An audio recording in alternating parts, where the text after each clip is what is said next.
My sister was too fragile to work, to pay rent, to be told no. For 40 years I believed it. Then our mother died, and I found the notebook. The meeting where we were supposed to sort out Mum's estate as a family. My sister sat between the solicitor and our aunt, and before anyone had opened a folder, she said, in the small, careful voice she has used my entire life, I can't do conflict, I can't. I'm not strong like Deirdre, so whatever you all decide is fine. I'll manage somehow. I always do. She pressed a tissue to the corner of her eye. I only hope Mum's wishes get respected. She worried so much about who'd look after me. And our aunt reached over and took her hand, and looked at me, with disappointment.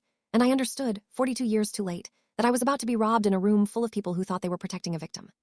And I opened the folder I'd brought and said, before we start, I've got Mum's notebook, the blue one from the kitchen drawer. Aunt Maura, I think you should read what she wrote in it, because it turns out Mum knew exactly who needed looking after, and it wasn't Fiona.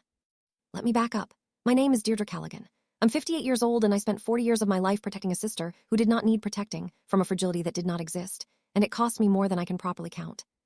I didn't understand any of it until my mother died and left me a blue notebook she'd been keeping in secret for the last 2 years of her life. I need to tell you about the fragility first, because it's the foundation of everything, and because if you've got a family like mine, you already know exactly what I mean, and if you don't, you won't believe me. My sister Fiona is 3 years younger than me. And Fiona was always delicate. That's the family word, delicate. It was established so early I have no memory of a time before it. Fiona was the sensitive one, the nervy one, the one who felt things more deeply. She was the child who couldn't be shouted at because she'd be inconsolable for days. She was the teenager whose exam stress was a household emergency. She was the one who in family legend had nearly had a breakdown at 19. I was never told the details. Nobody was ever told the details. It was simply a known fact spoken in lowered voices that Fiona had come very close to something terrible and must never ever be pushed. And I was the other one. I want to be precise about what the other one means because it's the whole hinge. I wasn't the favorite. I wasn't the golden child. I was the capable one, and in a family organized entirely around a fragile member, the capable one has a specific job, and the job is need nothing. I was strong. I was told this constantly from the age of about 6, and it was always a way of transferring something to me. Deirdre's so capable. Deirdre doesn't mind. Deirdre can cope, can't you, love? We don't have to worry about Deirdre. I was praised for my strength in exactly the tone you'd use to praise a horse for pulling a cart, and I spent my whole childhood glowing under it. Because a child will take love in whatever form it's offered, and I was offered it in the form of usefulness. So here is how the two of us grew up, side by side, in the same house. When Fiona was upset, the family reorganized itself around her feelings. When I was upset, I was reminded how strong I was. When Fiona struggled at school, tutors were found and pressure was removed. When I struggled, I was told I'd figure it out, and I did, because the alternative was to become a problem, and there was only room in that family for one person's problems. By the time we were adults, it had hardened into something structural, something with a shape, and the shape was this. Fiona could not be expected to do difficult things, and I could not be permitted to fail to. Let me give you 3 moments from before we were even grown, because the machine was fully built by the time I was 12, and I want you to watch it work on children. I'm 10. Fiona is 7. We've both been given a school project. The same one, the local primary did it every year, a shoebox model of something. And I do mine alone at the kitchen table over a week, and it's fine, and nobody comments on it because of course I did it. I'm capable. And Fiona sits down to do hers and finds it hard, the way 7-year-olds do, and gets upset. And my mother sits with her and helps her, and then does most of it, and then stays up after Fiona's in bed finishing it. And the next morning Fiona's shoebox is beautiful, and everyone says how clever Fiona is, and how she mustn't be pushed too hard because she takes things to heart. I stood in that kitchen at 10 years old and watched my mother finish my sister's homework. I understood, not in words, but in the body where these things get stored, that being able to do a thing meant you did it alone, and not being able to do a thing meant someone did it for you and loved you while they did. That's a terrible lesson to give a 10-year-old. It took me 40 years to unlearn it, and I'm not sure I fully have. I'm 13. There's a family holiday, and there's one bedroom with a nice view and one box room. It is simply assumed, nobody even discusses it, that Fiona has the nice room because Fiona doesn't sleep well and needs it, and Deirdre doesn't mind the box room, does she? Deirdre's easy. I did mind. I want to say that now, 45 years later, to nobody. I minded. I lay in that box room and I minded so much. And I never said a word, because the one thing the strong child learns above all others is that her wanting things is an inconvenience the family cannot afford, because the family's entire supply of accommodation is already allocated to the fragile one. I'm 16, and this is the one that matters, because this is where the breakdown enters the family record. Fiona is 13, and she's been told she can't go to something, a disco, a party. I genuinely can't remember what, and she has a reaction. A big one. Screaming, a locked door, a whole evening of the house in crisis. And afterwards, the way it got spoken about, the way it settled into family memory, was that Fiona had nearly had a breakdown, that we'd nearly lost her, that it had been very frightening, and she must never be pushed like that again. She was 13. She'd been told no once, and had a tantrum, and the family converted a 13-year-old's tantrum into a permanent medical status that governed the next 4 decades. And I know that's what it was because I was there, I was in the house, and there was no doctor, no hospital. Nothing. There was a locked door and a lot of shouting, and then a story, and the story hardened into gospel. And by the time we were adults, Fiona nearly had a breakdown at 19. The age had even drifted upward, become more serious. More adult was simply a load-bearing fact of the universe. Nobody lied, exactly. That's what I've had to understand. My family didn't sit down and invent a frazzle daughter. I just found it easier, at every single fork, to believe the version of Fiona that required nothing difficult of Fiona. And easier, at every fork, to believe the version of me that required everything. Let me tell you what that meant in money, because that's where it always ends up. Fiona never really worked. She had jobs. She always had a job that had just ended, or was about to start, or hadn't worked out because the environment was toxic, or the people were cruel, or the stress was making her ill. And each time, the family absorbed it. Mum mostly. Mum topped Fiona up. Mum paid Fiona's rent just for a few months, approximately 140 times over 30 years. Mum bought Fiona's car. Mum covered Fiona's overdraft. And nobody ever called it what it was, because Fiona was fragile, and you don't means test a fragile person, you support them, and supporting Fiona was simply what the family was for. Meanwhile, I paid my own way from 17. I worked. I put myself through my qualification. I bought my own flat with no help from anyone, because it never once occurred to me to ask, because asking was Fiona's role, and I had the other role, and the other role was to be fine. And here's the part that I need you to sit with, because it's the part I'm most ashamed of. I was proud of it. I was proud of being the one who didn't take. I looked at my sister being propped up her whole life, and I felt superior. And I felt useful, and I never once let myself notice that I was working 60-hour weeks to be worthy of a love that Fiona got for free by falling apart. I even helped pay for her. That's the bit that makes my daughter furious. In my 30s and 40s, when Mum's money got tighter, I started topping Fiona up. Little loans, a help with the deposit. Fiona would ring me, distraught, and I would, the capable sister, the one who could cope. I would transfer money to the fragile sister, and I would feel good about it, because being the one who gives is the only identity I was ever issued. For the years I gave my sister, and I only added this up 2 years ago at a kitchen table, and I had to stop halfway through, I gave my sister somewhere around 60,000 pounds. Loans, help, covering things, none of it ever came back. I never expected it to. You don't invoice the delicate one. Let me give you one scene so you can see the machine running. I was 41. I'd just been through a divorce, a bad one, genuinely bad, and I had a 9-year-old daughter, and I was holding everything together with my fingernails and working full-time, and I had not slept properly in a year. And I went to Mum's for Sunday lunch, and I said, carefully, because I never asked for anything, I'd said perhaps 4 needful sentences in my whole adult life. I said, Mum, I'm really struggling at the moment, with Nora and the house and everything. I might need a bit of help for a few months. And there was a pause, and my mother said not unkindly, she wasn't a cruel woman, she was a captured woman, my mother said. Oh, Deirdre, you're so much better at this than Fiona would be. I don't know how you do it, you're so strong. And then she said, actually, while you're here, Fiona's had a terrible week, her flat's got damp and she's beside herself, could you have a look at it? You're so practical. And I drove to my fragile sister's flat after that lunch on no sleep mid-divorce, and I looked at her damp, and I arranged a damp person to come and fix it, and I paid the damp person, and Fiona cried with gratitude and told me I was her rock. I drove home feeling, and this is the horror, feeling loved. That's the machine. I asked for help once, and the machine converted my request into a task, and I did the task, and I mistook the exhaustion for love, because it was the only love on offer. My daughter Nora was 9, and she was in the car for some of that, and she remembers it, and she has spent 20 years being angry on my behalf about things I couldn't see, and she becomes important later. Mum started to fail when she was 80. Heart, mostly, then everything that follows the heart. And a conversation had to happen about her care, and about her money, and about the house. A modest terraced house in Stockport that she'd owned since 1974, and that was, after everything, worth about £310,000. It was essentially the only asset left, because 30 years of topping Fiona up had eaten most of the rest. Now, watch what happened, because it happened fast, and it happened the way water flows downhill. Fiona moved in, to care for Mum. I want to be fair, on the surface it made sense. Fiona didn't work, so Fiona was free. Fiona was already half living off Mum anyway. And Fiona presented it as an enormous sacrifice, a frightening thing she was bravely doing despite her fragility, and everyone praised her for it, and it was understood that Fiona giving up her what? Her nothing. To move into a house she was already financially dependent on, and be fed and housed there, was a great and selfless act. And I couldn't, because I had a job and a daughter and a life, i.e. because I was capable, i.e. because I had spent 40 years demonstrating that I would always manage, which had somehow become the reason I was disqualified from being the one who was helped to be present. So Fiona moved into Mum's house ostensibly to care for her, and I became the visiting sister. One who came at weekends and did the practical things. The medication charts the appointments, the forms, the arguments with the council, the actual administration of a dying woman's life, while Fiona did the emotional care, which mostly meant being in the house. Let me tell you what those weekends were actually like, because the division of labor tells you everything. I'd arrive on a Saturday morning, having worked all week, and Fiona would be exhausted. That was the first thing. Always, Fiona would tell me how exhausted she was, how hard the week had been, how she'd barely slept, how the caring was taking everything out of her. And I'd believe her because I was trained to, and I'd say, you go and rest. Take over, and Fiona would go and rest, and I would spend my 2 days off doing the fortnight's worth of actual tasks that had accumulated, because Fiona, it turned out, did almost nothing during the week except be present. The pill organizer would be wrong. A repeat prescription wouldn't have been ordered. There'd be 3 letters from the council unopened because I couldn't face them. You're so much better at that. Mum would need a bath she hadn't had. The bins wouldn't be out, and I'd do all of it in 2 days. And then drive home on Sunday night to start my own working week, and Fiona would stand at the door and say, I don't know how I'd cope without you at weekends, Deirdre, you're a saint. And I'd drive home feeling useful, which I had been trained to mistake for feeling loved. And here's the detail that haunts me. About 4 months in, I arrived on a Saturday, and Mum was lucid. She had good and bad days, and I was doing her medication chart at the kitchen table.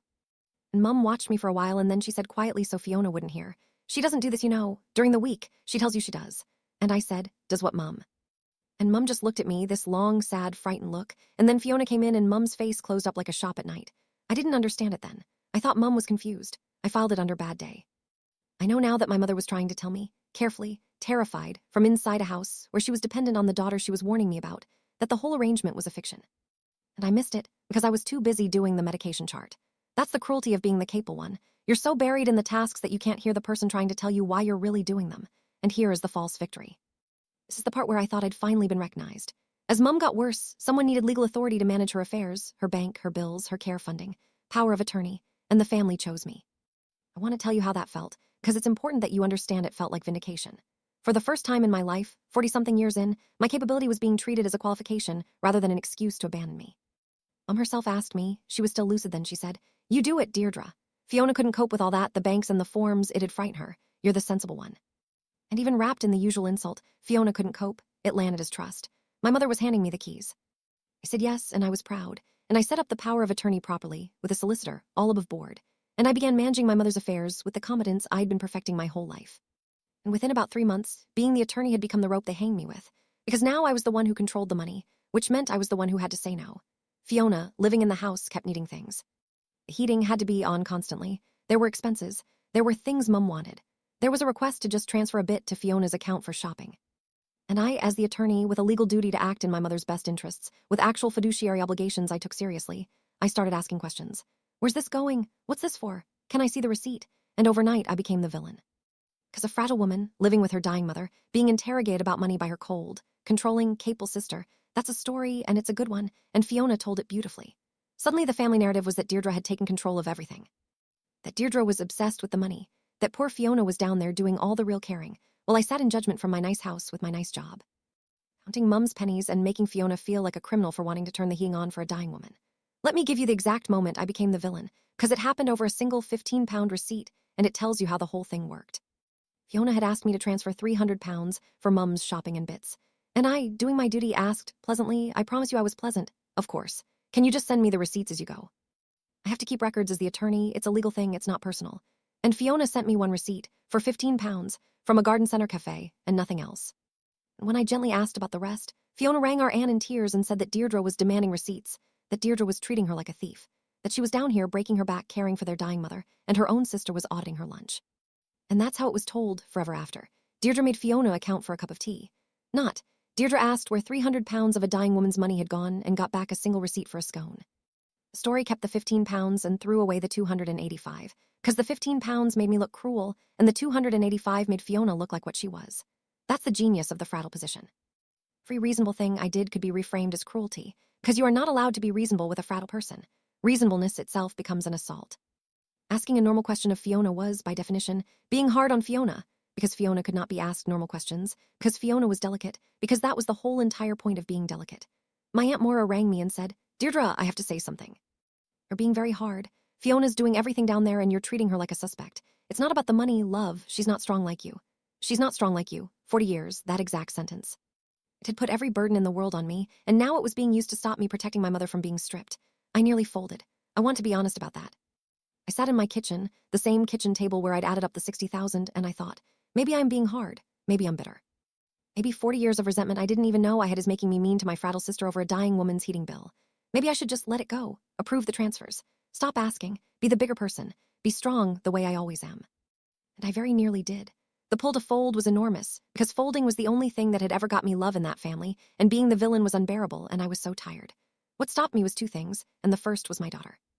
Nora was 29 by then, and she'd grown up watching all of this, and she came round one evening while I was drafting an email to Aunt Maura apologizing, and she read it over my shoulder and she said, Mum, what are you doing?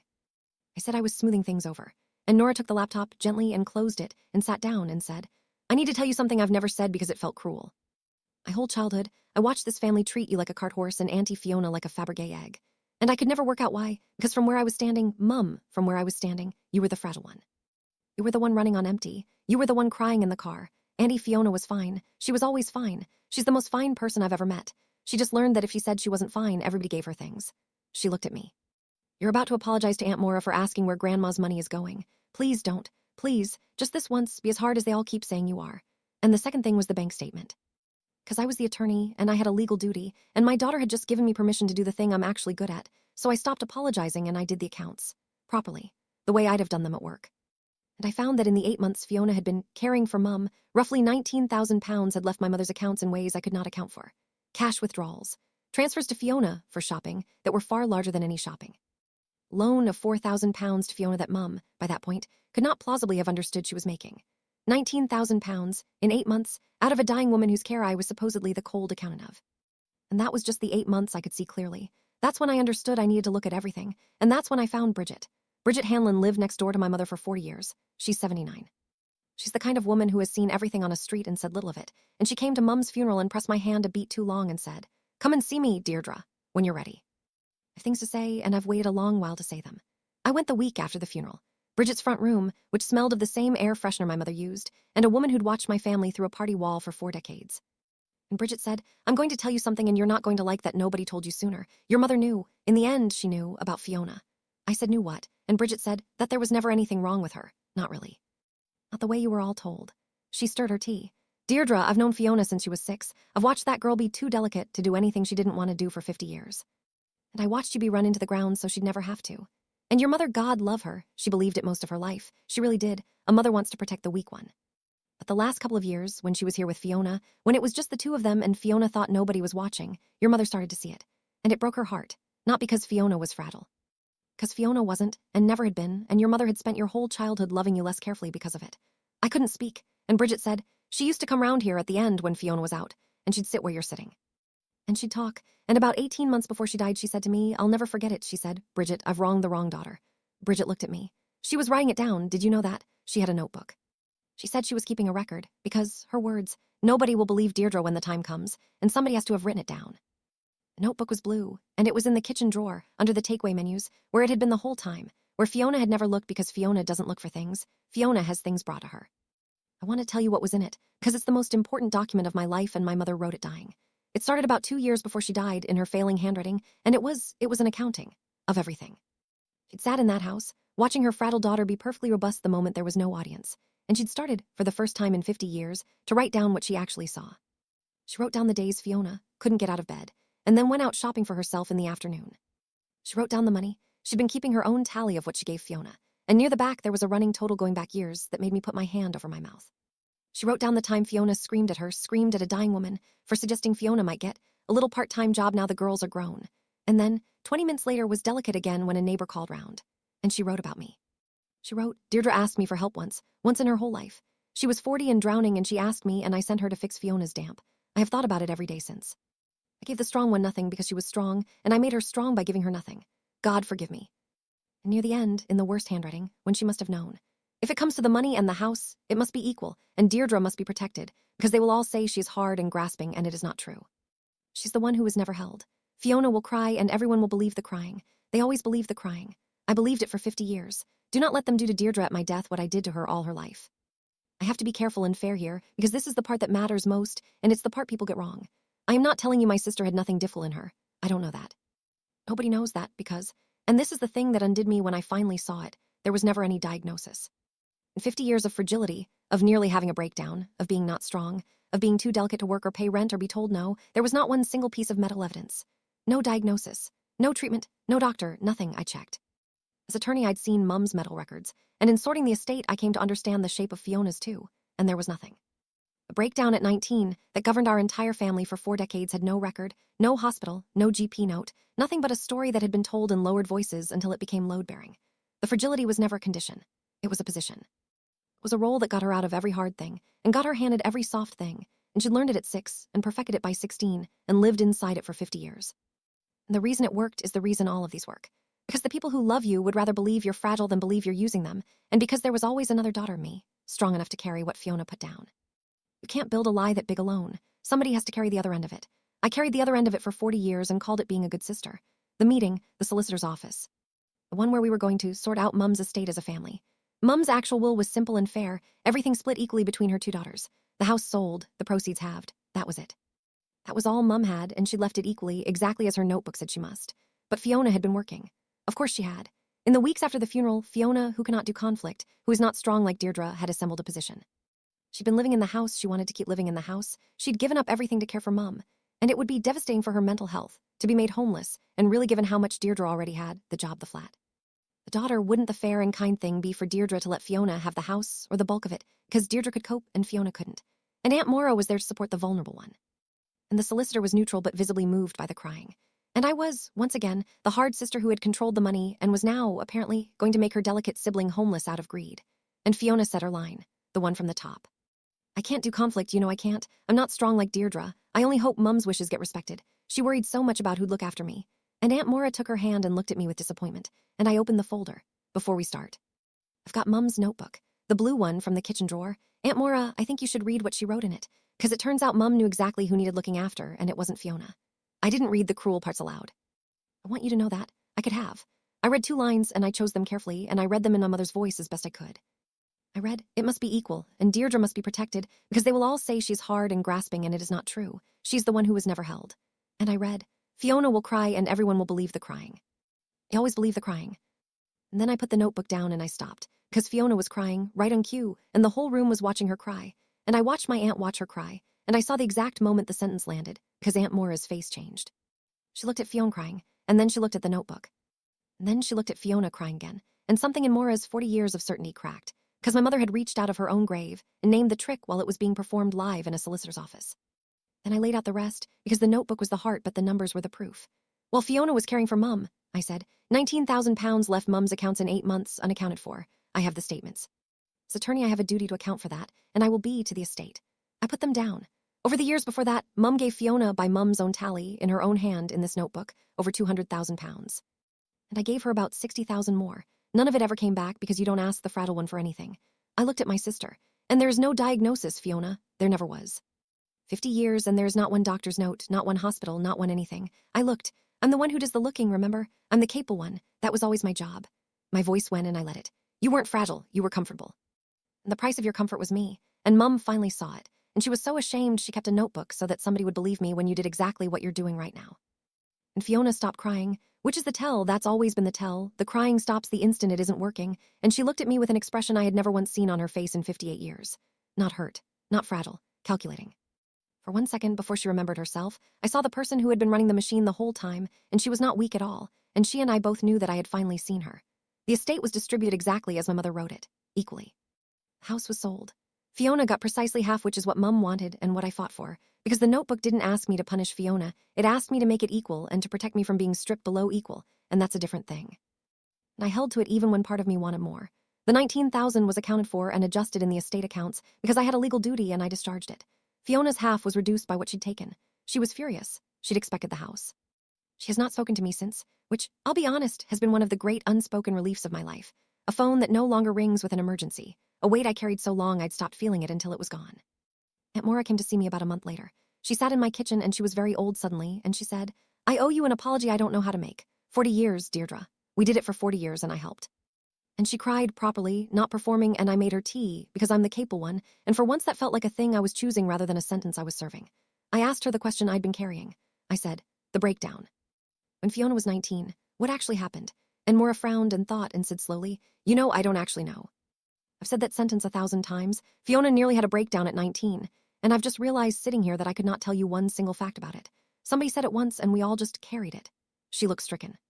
We built her whole life on a thing none of us can remember the details of because it was never true, was it? It was just useful. That's the whole thing. It was just useful. A fragility nobody could describe that governed everything for 50 years. Because it was useful. To Fiona, obviously, but also horribly to everyone else. Because it gave them a simple family where one person needed everything, and one person needed nothing, and simple is comfortable. And the cost of the comfort was a girl who grew up being loved like a workhorse and called strong so nobody had to notice. Bridget Hanlon and I still have tea every couple of weeks. She's 80 now. She told me once that she nearly said something to me years ago, that she'd stood at her front gate 100 times watching me arrive on a Sunday, gray with exhaustion, to fix something for Fiona, and she'd wanted to grab me and shake me. And she didn't because it's not my family, and who was going to believe the woman next door over a mother and an aunt and everyone? I needed her to leave the notebook, Bridget said. I couldn't be the one, I'm just the neighbor. Nobody asks the neighbor. She patted my hand, but she left it. She did the right thing in the end, your mum. Late, but she did it. Late, that's the word that sits on all of it. My mother did the right thing. Late, too late to hold me when I was 9, or 40, too late to say sorry to my face, too late to give me back a single one of the 40 years. But she picked up a biro dying. She wrote I have wronged the wrong daughter, and she put it where I'd find it. 'Cause she knew they wouldn't believe the crying was fake, and she knew they wouldn't believe I was the one who'd been breaking. They always believed the crying, and she made herself into the one witness they couldn't dismiss. Here's the last thing, and then I'll stop. My daughter Nora has a little girl now, my granddaughter. And she's 2, and she's fierce. She's a stamper, a shouter, a girl who wants what she wants. And the other day Nora said to me, watching her, half laughing, God, she's going to be the strong one, isn't she? And I said, don't. And Nora looked at me and understood immediately, because she's the one who always understood, and she said, no, you're right. There's no strong one and no fragile one in this family anymore. That's finished. That died with your mom. She picked up her daughter. This one gets to be a whole person. They both do. Nobody gets made into a role. And that's it. That's what 40 years and a blue notebook bought. Not the money was only ever the symptom. It bought the end of the machine. It stops with me. My granddaughter will never be anyone's cart horse, and she will never be anyone's Fabergé egg, because I finally read in my dying mother's hand what it cost to sort children into the strong one and the fragile one, and the cost was 2 whole daughters, and neither of us ever got to just be people. They always believed the crying. My mother believed it for 50 years, and then she stopped. She wrote down why, and she left it in a drawer under the takeaway menus for the strong daughter to find, because she knew at the very end that the strong daughter was the one who'd been drowning in plain sight the whole time. I found it. 40 years late, but I found it, and I'm nobody's cart horse now.